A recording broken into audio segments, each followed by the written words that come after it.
Salut à toutes et salut à tous, ici Boris de la Bulle Ludique. On se retrouve comme tous les mois, vous avez l'habitude maintenant, pour une vidéo intitulée Ces derniers temps, un bilan des parties du mois écoulé. Donc on va parler évidemment du mois de mai, avec 134 parties à mon actif. C'est bien beau, mais qu'est-ce que j'ai retenu de tout ça? Qu'est-ce qui a vraiment marqué mon esprit?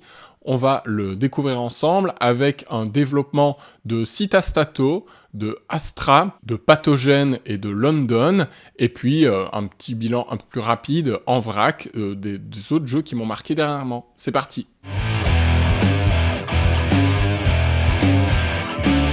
Alors je démarre avec Astra, édité chez Super Meeple en VF, paru à la base chez Mind Clash Games.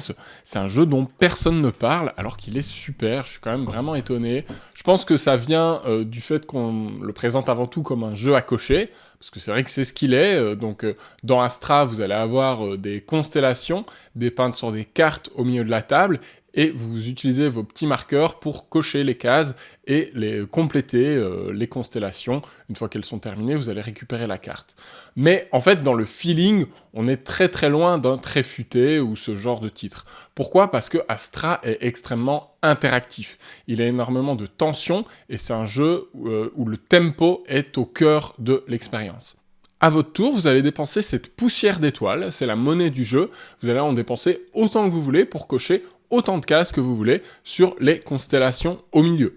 Donc par exemple, je dépense 5 pour cocher 5 cases. Je ne peux cocher que en ligne droite successive, donc les constellations sont ainsi faites que pour la plupart du temps, on ne peut pas les terminer en une fois. Et c'est là tout le sel du jeu. C'est que vous allez parfois vouloir être celui ou celle qui termine une constellation, qui met la touche finale, parce que ça va vous permettre de récupérer la carte, même si vous aviez fait très peu d'efforts avant pour cocher des cases. Si vous êtes celui qui coche la dernière, c'est bon, la carte est pour vous. De là, il y a un petit jeu de collection. Les cartes ont chacune des éléments. Et on essaye de les compléter dans un tableau de score en ligne ou en colonne, donc faire des éléments identiques ou des différents. Mais ce qui est surtout intéressant, c'est qu'on récupère ainsi un pouvoir spécial. Chaque constellation est dotée d'un pouvoir spécial. Il y en a peut-être bien 15-20 différents. Et on va pouvoir les activer au début de son tour. Donc là, il y a un petit feeling de combo de cartes qui est pas déplaisant. Quand une carte est achevée, toutes les autres personnes qui ont contribué vont pouvoir recevoir un des cadeaux qui est indiqué en bas d'une carte. Vous le voyez ici, par exemple sur Perseus, on peut avoir 2 points de victoire, on peut avoir 2 points de sagesse, on peut récupérer 4 poussières d'étoiles, etc. Les joueurs et joueuses vont se servir dans l'ordre de majorité. Donc si je suis celui ou celle qui a complété le plus de cases, même si c'est pas moi qui ai terminé, je vais choisir mon cadeau en premier, et puis les autres ne pourront choisir que par ceux restants. Et du coup, des fois, ça va devenir beaucoup plus intéressant d'entamer une carte et de laisser les autres la finir que de la terminer soi-même.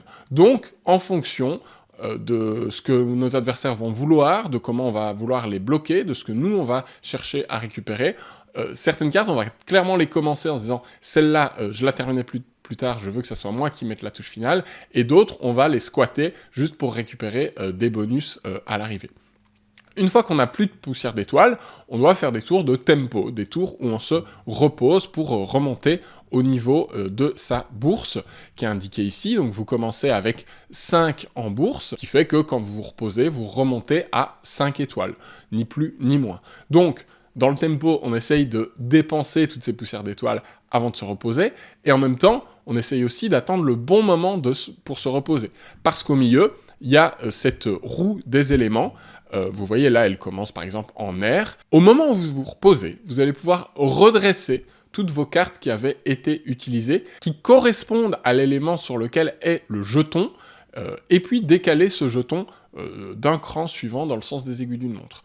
Donc là, dans ce cas-ci, si j'ai plein de cartes vent, j'ai envie de les utiliser, j'ai envie de dépenser ma poussière d'étoiles, et puis de me reposer.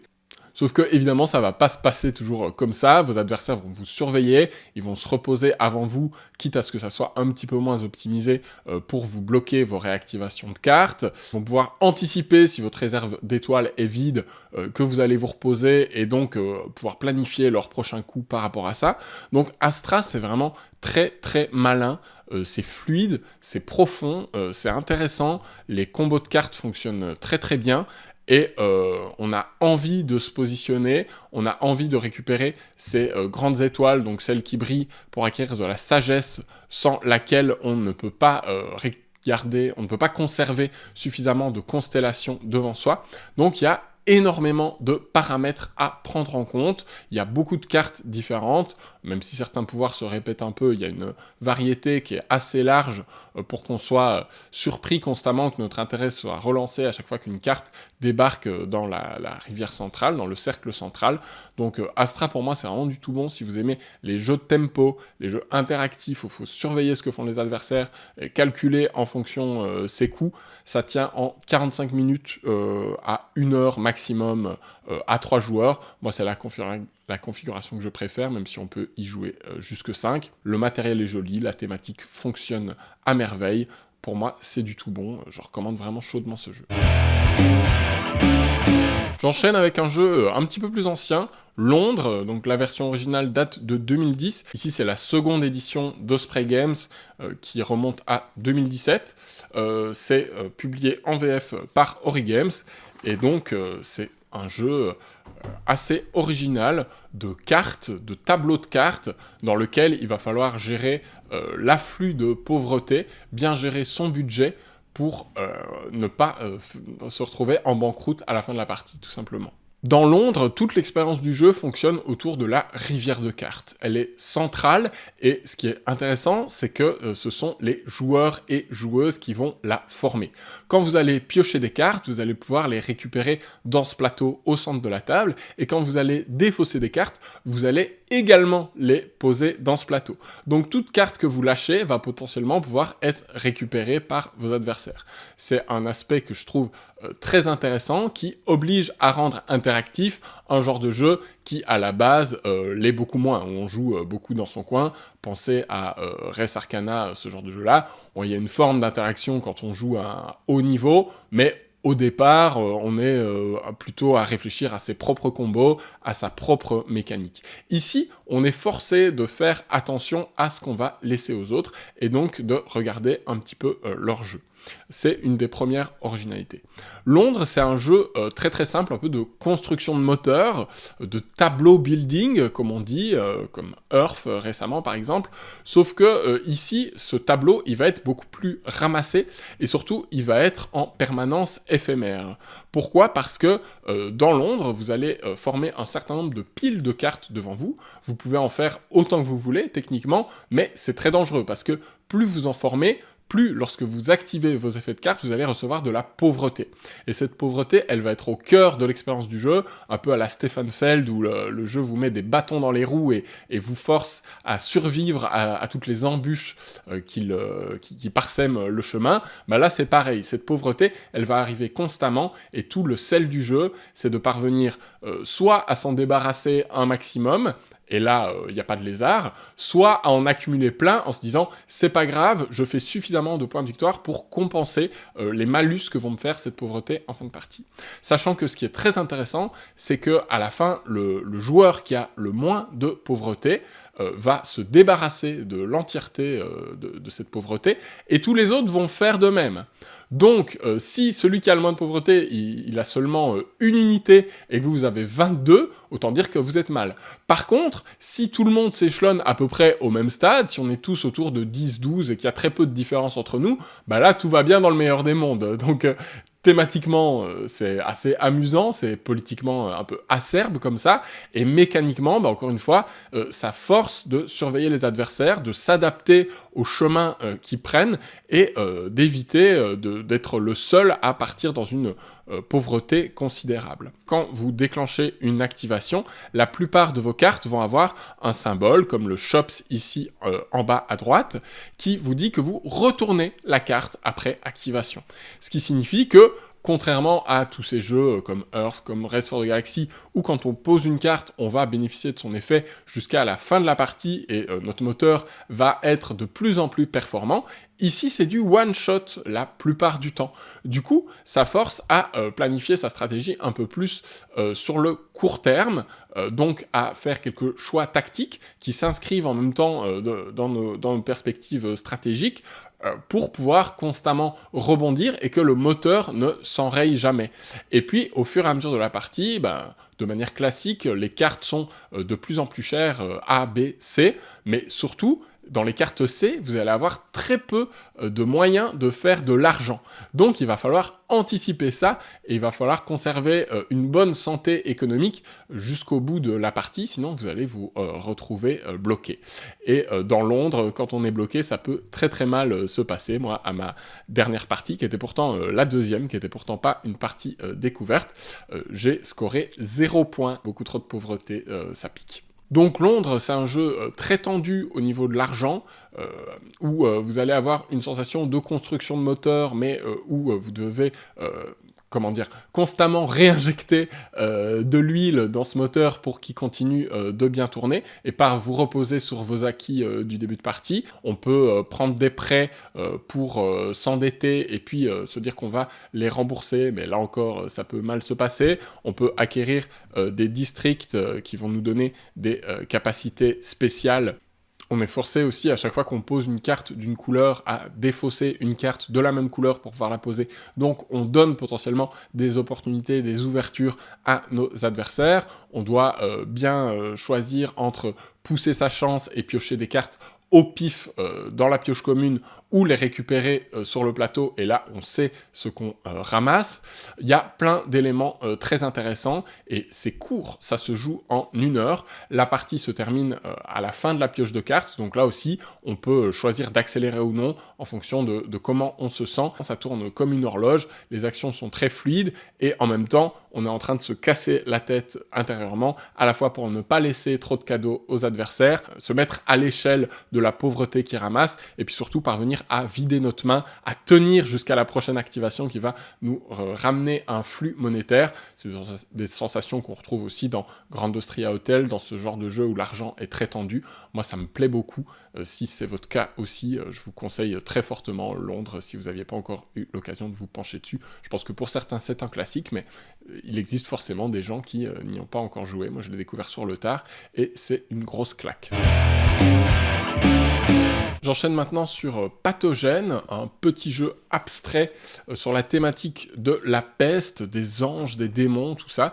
Pour une fois, c'est un abstrait qui a un thème et qui va l'exploiter dans ses mécaniques. C'est un jeu qui est pas facile à trouver. Moi, je l'ai récupéré chez Golden Meeple. C'est un jeu taïwanais, je crois, donc forcément, c'est pas encore disponible dans nos contrées. Mais c'est un jeu qui vaut complètement le coup parce que il souffle un vent de fraîcheur sur le jeu abstrait, et il a l'air très compliqué au premier abord, très alambiqué, et en fait, une fois qu'on y joue, c'est beaucoup plus incisif qu'on ne le croit. C'est des parties de 20 minutes. Alors dans Pathogène, ça va être un jeu asymétrique. Vous allez incarner soit les médecins qui essayent d'éradiquer la peste, soit les mauvais qui essayent, lui, de répandre la peste un maximum. Dans les deux cas, la condition de victoire, elle va être la même, c'est relier deux bords opposés du plateau avec vos jetons. Donc là, vous voyez par exemple que le rouge y est presque arrivé. Et l'autre condition de victoire, qui va être beaucoup plus long terme, c'est de parvenir à construire 4 bâtiments, un dans chaque zone. Vous voyez ces bâtiments-là, un peu en forme d'église. Le plateau est divisé en 4 cadrans. Si vous arrivez à faire un bâtiment dans chacun des cadrans, c'est gagné. Alors le système de déplacement est assez alambiqué à expliquer. On a l'impression au début que ça va être très compliqué. Ce qui est sûr, c'est que si vous avez du mal à vous repérer dans l'espace d'habitude, ça va être chaud. Pourquoi ? Parce que à votre tour, vous allez poser un jeton sur ce petit plateau avec un sablier. Vous allez décaler le sablier vers là où vous avez posé votre jeton, et vous allez reproduire avec un de vos personnages ce même pattern. Donc par exemple, là, Mauve a placé son pion en diagonale, donc orthogonalement, il faut faire un cran à gauche, un cran vers le haut. Vous allez faire avec un de vos personnages un cran à gauche, un cran vers le haut. Le twist, c'est que vos docteurs, vos médecins, ne sont que sur les cases blanches et ignorent complètement les cases noires lors de leur déplacement, donc ils les survolent tout simplement, et c'est la même chose pour vos anges démons. Donc les personnages avec des ailes, là, ils sont sur les cases noires et ils vont jamais les quitter, et ils vont ignorer les cases blanches sur leur déplacement. Ça demande de planifier, de se repérer dans l'espace et de voir les coups qu'on peut faire. Une fois qu'on s'est déplacé, c'est le plus compliqué est fait, il reste à disséminer des jetons ou à enlever ceux de vos adversaires. Donc chaque camp a un certain quota de jetons qu'il peut enlever ou poser à son tour, sachant que pour poser des jetons sur une case, vous devez d'abord nettoyer ceux de vos adversaires, ce qui vous arrange, parce que vous voulez empêcher qu'ils puissent relier deux côtés adjacents. Et une fois que vous accumulez carrément 6 jetons sur une même case, là vous pouvez poser un bâtiment. Ce bâtiment, une fois qu'il est posé, c'est fini, il bloque l'adversaire, il ne pourra plus jamais être enlevé. Il vous fait des connexions jusqu'à la fin de la partie, et je le rappelle, si vous en avez posé 4, un dans chaque cadran, vous gagnez aussi. Donc c'est intéressant à faire, mais évidemment c'est compliqué, parce qu'avant d'arriver à poser 6 jetons sur la même case, c'est complexe. Là-dessus, on ajoute une petite couche d'asymétrie, c'est-à-dire que chaque camp va avoir des petites spécificités. Déjà, le médecin a un peu plus de quotas, et il a aussi le droit d'orienter le plateau dans le sens qu'il veut avant de faire ses mouvements de sablier, ce qui est assez fort, puisque ça permet plein de flexibilité. A l'inverse, le camp du mal a le droit d'aller sur les cases les plus extrêmes du plateau de mouvement, celles qui sont en brun, là, en marron. Donc, du coup, il a la possibilité de faire des mouvements beaucoup plus amples, beaucoup plus grands, mais il n'a pas cette flexibilité de pouvoir tourner le plateau. Sachez que c'est un abstrait qui a l'air assez intimidant, mais qui en fait est très riche. Le côté d'ignorer complètement certaines cases du plateau et de devoir s'adapter en permanence à sa physionomie, de réfléchir à quel personnage on va déplacer, etc. Ça, pour le coup, c'est des sensations qui sont tout à fait nouvelles. Donc pour moi, si vous êtes fan de jeux abstraits et que la thématique, qui pour une fois est assez développée, vous attire, c'est clairement un titre qui vaut le coup d'être importé. Je vous renvoie chez Golden Meeple notamment, je sais que vous pourrez le trouver là-bas. Et puis on va enchaîner maintenant avec le 4e et dernier zoom sur un jeu, et pour ça je vais accueillir un invité mystère. Alors j'accueille Benjamin pour parler de Cittastato, auquel on a pas mal joué récemment tous les deux, en config 4 joueurs, 3 joueurs. J'ai fait que du 4 joueurs, moi. Ouais, moi j'ai essayé à 3 joueurs et je préfère a priori, mais... Ah oui, on pourra en débattre. En tout cas, c'est pas trop un jeu à 2, c'est un jeu assez interactif, de backbuilding, de tempo, et avec une grande planification stratégique, parce que, on va le dire d'emblée, c'est une caractéristique majeure du jeu, il y a 2 scorings dedans. Ouais. Il y a le scoring que vous allez faire pendant la partie, tous les points que vous avez accumulés de manière classique pendant les 7 manches, et puis, dans vos actions, vous allez notamment récupérer des cartes que vous pourrez utiliser ou brûler.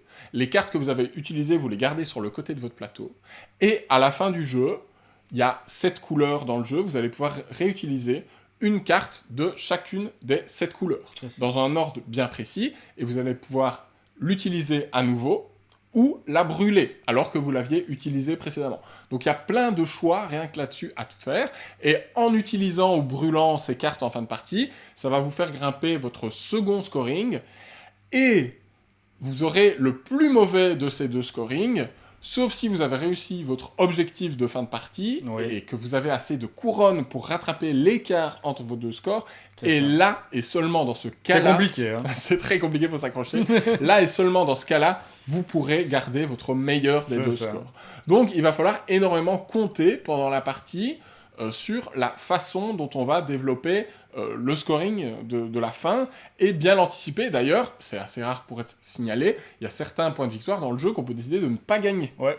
Les points de victoire sont tous facultatifs, parce que si on s'envole avec notre premier score... Et vous comptez sur vos couronnes pour accrocher et vous comptez sur les couronnes, et que vous n'en avez pas assez, que vous en avez un certain nombre, c'est pas facile de gagner des couronnes, vous allez parfois dire « Ok, je ne prends pas ces points de victoire-là. » Mais moi, un truc qui est particulier dans mes parties, Boris, c'est que j'ai jamais respecté mon régime politique, donc j'ai jamais compté sur les couronnes.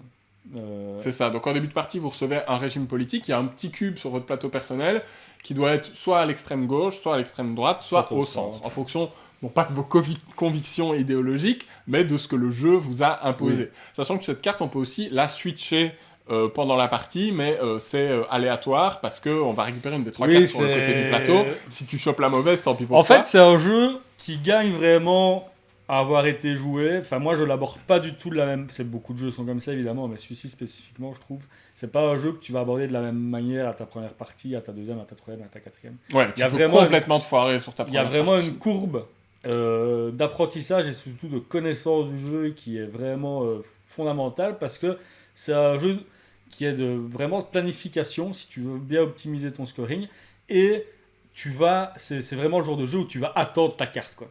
Tu vas attendre ta carte, t'as ou tes cartes qui sont clés parce que toutes les cartes vont être vues dans la partie, donc tu sais ce qui va sortir à un moment donné au moins, et donc soit tu construis ta stratégie en l'attente d'une carte, mais quand elle sort, tu peux pas te la faire chourer, sinon ta strat c'est baisé.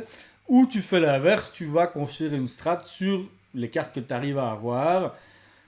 Il y a des avantages et des inconvénients aux deux positions, mais plus je y joue, plus je me dis que choper certaines cartes à certains moments, c'est vraiment le cœur du jeu et c'est vraiment fondamental, quoi. Sachant que on voit les cartes du présent, bien sûr, celles qu'on peut récupérer, mais on voit aussi les cartes du futur, qui vont arriver normalement à la prochaine manche. Mais si vous gagnez la guerre, vous pouvez utiliser une des cartes du futur. Donc vous pouvez couper l'herbe sous le pied à quelqu'un, vous pouvez vous assurer d'avoir une carte, etc. Donc, c'est un jeu qui peut être très frustrant, mais en même temps très satisfaisant à l'inverse. Il y a une composante de pousse ta chance, qui pour un jeu qui est quand même conséquent, n'est pas si courant. Tu vas toujours avoir ça dans les jeux de pouces ouvriers, les trucs comme ça, où tu te dis, oui bon, est-ce que j'optimise ma séquence, mais si j'attends trop, mes emplacements vont être pris, ou est-ce que je prends directement l'emplacement qui m'intéresse, mais ce sera moins fort. Tu as ça dans plein de jeux, mais ici je trouve que c'est encore beaucoup plus radical dans le pouce ta chance, parce que ça peut vraiment être du kit ou double, quoi. C'est ok, je vais prendre cette carte-là, mais je pourrais pas rejouer de troisième ou de quatrième action, tant pis, ou je vais faire une action, pour pouvoir le faire le plus action possible, et je prendrai ma carte après, mais peut-être qu'elle sera plus là. Et si la carte est plus là, elle est plus là, quoi. Il n'y a pas de plan B, plan C ou quoi. Enfin, si, il y a toujours moyen de retomber sur ses pannes, mais il faut changer de plan de jeu, quoi. Si vous visez la carte qui fait 3 points par cube noir, et que vous avez misé, vous avez déjà plein de cubes noirs, des fois c'est mieux de ok, je vais faire moins d'action dans ma séquence, mais je me l'assure, quoi. Sachant que votre première action vous coûte 1 cube, la deuxième 2, la troisième 3, etc. On peut aller au-delà, mais ça commence à être cher. Ça s'est vu. Ouais. Et donc, du coup, effectivement, on a envie de faire les choses dans un certain ordre. Sauf que comme c'est très interactif et qu'il y a beaucoup de tension dans le jeu, ça dépend avec qui vous jouez aussi. Si vous jouez avec des gens qui connaissent mieux le jeu, ça va commencer à regarder les cubes des autres, les cartes des autres. Ah, toi, t'as cette bannière-là. Ouais, et du coup, je trouve que quand on maîtrise un peu le jeu, c'est très facile de lire dans le jeu de les adversaires et de voir ce qui les intéresse. Et donc, je trouve que c'est vraiment un jeu de contre, en fait. C'est vraiment un jeu de tempo où vous allez essayer de contrer les autres et de faire mieux qu'eux, quoi. Ça me paraît évident dit comme ça, mais c'est vraiment le ressenti quand tu creuses un peu le jeu qui ressort, je trouve. Et donc, si vous avez du mal avec ça et que vous aimez bien faire votre popote dans votre coin et avoir votre séquence de jeu assurée et de l'optimiser, faut pas jouer à Citastat, ça va pas vous plaire. Faut aussi pouvoir y jouer régulièrement. Moi, j'en ai fait 3 ou 4 parties dans le mois et c'est important parce que si vous jouez à plein de nouveautés, que vous en faites une puis que vous passez à autre chose, là... En première partie, on peut passer à côté du jeu, je pense. Complètement. Nous, il y a quelqu'un qui a fait 2 points. Et tu le sais très vite. Au milieu de ta partie, tu sais que ça va être compliqué. T'as pas réussi à récupérer des cartes qui vont te faire des points de victoire en late game. Et ça peut être catastrophique. Et qu'est-ce qui peut complètement foutre votre partie par terre? C'est l'aspect backbuilding. Qui, en fait, ne saute pas aux yeux, mais... Un aspect qui est très particulier, qui est assez déroutant, c'est que la première action du tour, on l'a dit, elle ne coûte qu'un cube, mais c'est un cube que vous allez remettre dans le marché commun. C'est ça. Et que quelqu'un d'autre va pouvoir racheter. Or, c'est une économie fermée. Voilà, c'est une économie fermée. Le nombre de cubes est plus ou moins fermé. Vous allez pouvoir gagner quelques cubes blancs ou noirs pendant la partie en vous améliorant sur les pistes, mais c'est tout. Les cubes de couleur, il n'y en aura pas des nouveaux qui vont être mis en jeu. Et du coup, si tu fais 2-3 fois une action de la même couleur en première action, en fait, t'en as plus des cubes de cette couleur. Tu ne peux plus faire cette action.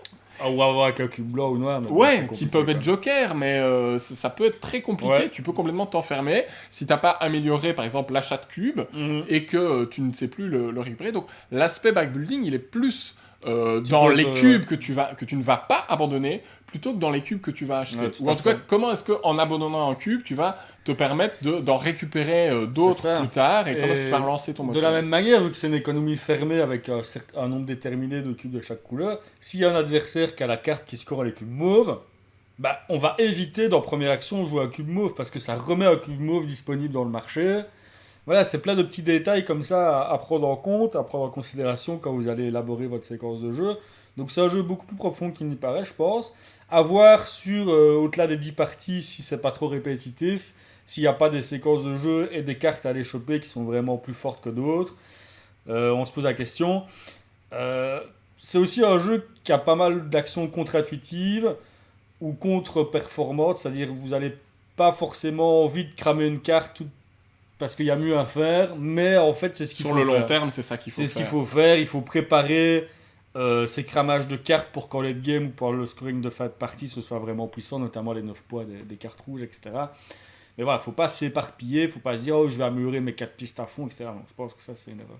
C'est pas un jeu qui est très long, ça peut être fluide et on peut se retrouver à faire une game à 4 en 1h30. Ouais. Si tout le monde connaît bien, ça peut descendre à 1h15. Pourquoi est-ce que moi j'aime bien à 3 joueurs ? Parce qu'à 3 joueurs, chacun va avoir un régime politique différent.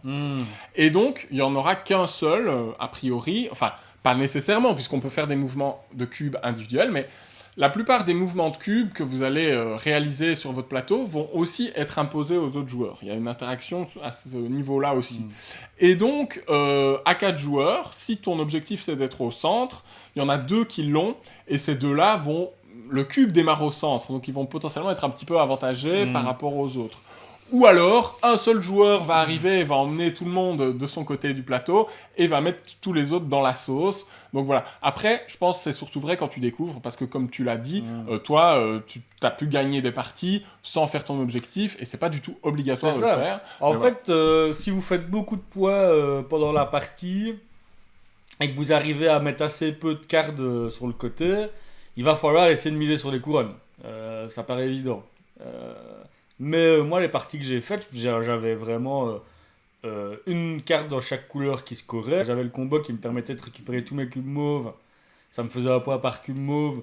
Et puis de lettrage pour 2 points par cube. Bah voilà, je me suis concentré là-dessus. Et ça a suffi à recoller mon score de la partie. J'avais pas besoin des couronnes au final. C'est ça.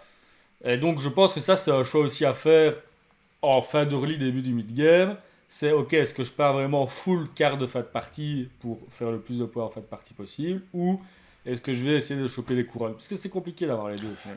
Et sachant que les couronnes, elles sont très compliquées à récupérer et elles ne te font pas de points intrinsèquement. Donc si au final tu chopes plein de couronnes, tu vas consacrer beaucoup d'efforts à ça, tout ça pour que en fait, tes 2 scores soient côte à côte. Ça ne servait à rien, couronne, en fait. in fine, ouais, donc, c'est plus technique les couronnes. Il faut beaucoup compter, c'est un jeu qui fait fumer le cerveau, même s'il n'est pas trop long, on en ressort un petit peu à plat. Hein. Oui, et puis comme on disait, il y a beaucoup de pouces ta chance, donc des fois tu prends un risque qui était vraiment là. Et tu regardes les autres gens, et les autres, non, tout va bien, fais ton coup frérot, il n'y a pas de problème, ça m'a dit faire. Dernier point, l'édition, qui est claqué au sol, le jeu n'est pas du tout lisible. Les cartes sont en police noire sur fond ombragé. J'aime bien la couve. L'iconographie est erratique. Il y a des erreurs de traduction dans la version française de certaines cartes. Voilà, l'édition est très perfectible. Il y a un côté old school que moi j'aime bien. Mais le jeu est sorti en 2022, on a l'impression que c'est un jeu des années 90, mais bon. Moi, ça m'a pas choqué, ça rajoute un cachet. Ça ne gâche pas le plaisir de jeu, mais on va dire que ça le rend très austère à la découverte, et sachant que c'est un jeu qui est déjà mécaniquement pas facile à appréhender. Ouais, très singulier, donc... Ça n'aide pas. Donc c'est vraiment à conseiller aux joueurs et joueuses experts, même si c'est pas le jeu le plus complexe de la Terre. Faut que la pièce tombe. Bon, bah, si t'as Stato, une très bonne surprise par chez nous en configuration 3 ou 4, et un jeu expert à recommander. Oui, quand on connaît, c'est fluide et ça joue très bien. Merci à Benjamin pour son avis éclairé sur Cita Stato. Et puis maintenant, on se quitte avec quelques avis en vrac où on va moins rentrer dans les détails. Alors je vous le disais, pour le mois de mai, 134 parties, 82 jeux différents, 67 heures de jeu. Voilà, c'est plutôt cool, on est un peu en dessous du mois d'avril, mais ça reste tout à fait satisfaisant. Dans le détail, qu'est-ce qui m'a marqué? Alors Focus, ce petit jeu d'Antonin Bocara de déduction, c'est une sorte de Codenames image à 2 joueurs qui se joue en 5 minutes et qui pourtant est très malin. Il y a 3 modes de difficulté, donc il y a le temps de voir venir. Les illustrations de Simon Caruso sont très réussies, donc dans son genre de petite boîte à 10 € à jouer en couple, c'est une très bonne surprise. Toujours du bal des chaudrons, hein, qui continue d'animer nos soirées jeux, voilà, ça se joue en un quart d'heure, et en même temps c'est malin, on a ce feeling de production de ressources, de gestion de ressources, tout en pourrissant l'adversaire, en essayant de l'embêter un maximum. Il y a de l'interaction, on doit surveiller ses voisins. Moi j'adore ce jeu, Mind Up, sur lequel vous avez eu une vidéo dédiée. Une autre belle découverte, c'est Disc Cover, que j'avais vu passer au dernier SN. Je m'étais dit, je suis pas sûr que ça marche. Et finalement, c'est quand même assez unique comme expérience. Ça se démarque encore du genre. Dans Disc Cover, vous allez passer une musique. Donc vous pouvez mettre une playlist aléatoire, mais le plus amusant, c'est de passer le téléphone connecté à une enceinte, chacun petit à petit. Et comme ça, on découvre aussi les goûts musicaux de chacun. Chacun fait le DJ éphémère. Et au centre de la table, vous avez 4 illustrations de pochettes d'albums. Vous choisissez celle qui, pour vous, match le mieux avec la musique. Vous pouvez être en compétitif pour essayer d'être comme dans la majorité, de marquer des points si vous êtes dans la majorité. Vous pouvez être en coopératif et là, on va essayer d'être un maximum en accord. Dans tous les cas, c'est pas le système de score qui compte, c'est le fait d'échanger autour de la musique, de passer un bon moment. C'est un jeu d'ambiance qui est parfait pour l'apéro. The Number, alors j'ai envie d'encore un peu plus y jouer, d'encore un peu plus le creuser avec des groupes différents avant de rendre un avis, mais sachez que contrairement à d'autres, chez moi ça marche à fond. Je trouve ça tactique, je trouve ça fin, je trouve ça rapide et tout de même malin. Je ne comprends pas que ça ne marche pas chez certaines personnes. Alors après, moi j'ai joué 2 fois en configuration 3 joueurs. Je pense qu'à 5 c'est beaucoup plus chaotique. Donc comme Astra, comme tous ces jeux-là, je pense comme Mind Up aussi. Je pense qu'il vaut mieux y jouer à 3 pour rester bien concentré, pour pouvoir faire des choix qui sont vraiment intéressants d'un point de vue tactique et pas juste écrire des nombres au hasard. Mais croyez-moi, de la tactique dans ce jeu, il y en a. Il y a aussi beaucoup de fun. On tente des coups, on surveille les nombres qu'ont encore nos adversaires. Est-ce que ça serait pas un peu Metropolis, le jeu à cocher finalement? À méditer. Non, blague à part, je reviens plus longuement sur The Number pour vous expliquer pourquoi je trouve ça bien après avoir pu en enchaîner davantage de parties. Les Palais de Carrara, qui est un classique chez moi, que j'ai ressorti à 2 reprises, vraiment un Kramer et Kisling hyper solide, très simple, on a 3 actions à son tour, soit on achète des briques de couleur, soit on les dépense pour construire des bâtiments, soit on déclenche une évaluation qui va faire scorer certains bâtiments, certaines villes, etc. Mais c'est hyper riche, c'est très très très fin dans les choix qu'on peut faire, c'est un jeu qu'il faut jouer absolument à 2 pour pouvoir surveiller l'adversaire et faire des choix qui vont le bloquer. J'ai ressorti Fédération, Dragon Castle, Grand Austria Hotel, Revive, tout ça, ça devient des classiques. Je voulais rapidement dire quelques mots également de Shiteno, un des premiers jeux de Ludonote signé Cédric Lefebvre. Si vous connaissez pas Shiteno et que vous avez aimé récemment The Great Split par exemple, c'est un jeu qui reprend cette mécanique qui est à mon sens trop peu représentée de I cut, you choose. Donc on a un butin de cartes au milieu de la table et on doit choisir, on doit faire des lots, on doit les diviser et les proposer à nos adversaires qui vont les récupérer ou non. Et une fois qu'on a récupéré ces lots de cartes, on les dépense pour se poser sur un plateau central. C'est très simple, c'est très épuré, mais ça fonctionne à merveille. Là, encore une fois, il y a énormément de tension sur comment je fais les lots. Est-ce que je vais pas trop l'avantager? Est-ce que je fais un lot qui est un peu plus intéressant en espérant que mes adversaires ne le prennent pas et qu'ils me reviennent? ou alors est-ce que j'y vais au bluff. Il y a énormément de choses qui se passent autour de la table. Là encore, ça tient en 1 heure. C'est une merveille. Pour moi, à 3 joueurs, c'est la configuration parfaite. Ça fonctionne aussi à 2. À 4, ça devient un peu long, un peu poussif, parce qu'on doit vraiment réfléchir au lot pendant très longtemps. Donc Cheat & No, c'est un vieux jeu que vous pouvez récupérer probablement en occasion. Si vous ne le connaissez pas, je vous le recommande chaudement. Dans les vieilleries, j'ai ressorti également Trajan, Santiago de Cuba, dont j'ai déjà parlé dans mon top des meilleurs jeux en moins d'1 heure. Vous pouvez retrouver ça en replay sur la chaîne, ça marche toujours aussi bien. J'ai détesté Shogun no Katana, après je suis complètement passé à côté de ma partie, je me suis bloqué, mais je trouve que c'est finalement tellement un puzzle solitaire sur son plateau personnel que ça n'a pas vraiment de sens, il n'y a pas vraiment d'expérience multijoueur, d'interaction autour de la table, donc je ne sais pas si j'ai vraiment envie d'y revenir. Et enfin, j'ai beaucoup aimé Witchstone, un petit feeling de jeu à cocher avec des combos, un côté exponentiel dans les actions à la Bonfire de Stefan Feld. C'est un jeu que je me réjouis de rejouer prochainement. Voilà pour cette sélection des jeux que j'ai pu pratiquer ces derniers temps et qui ont retenu mon attention. J'espère que certains ont éveillé votre curiosité. N'hésitez pas à m'en parler dans les commentaires, à me demander plus de détails si c'est nécessaire. Et puis on est là pour échanger. Dites-moi aussi ce à quoi vous avez joué. Si la vidéo vous a plu, un petit j'aime. Abonnez-vous, partagez-la, pourquoi pas, pour faire vivre la chaîne et soutenir notre travail. Et puis en attendant la prochaine vidéo, on se dit à bientôt. Jouez bien par chez vous. Ciao!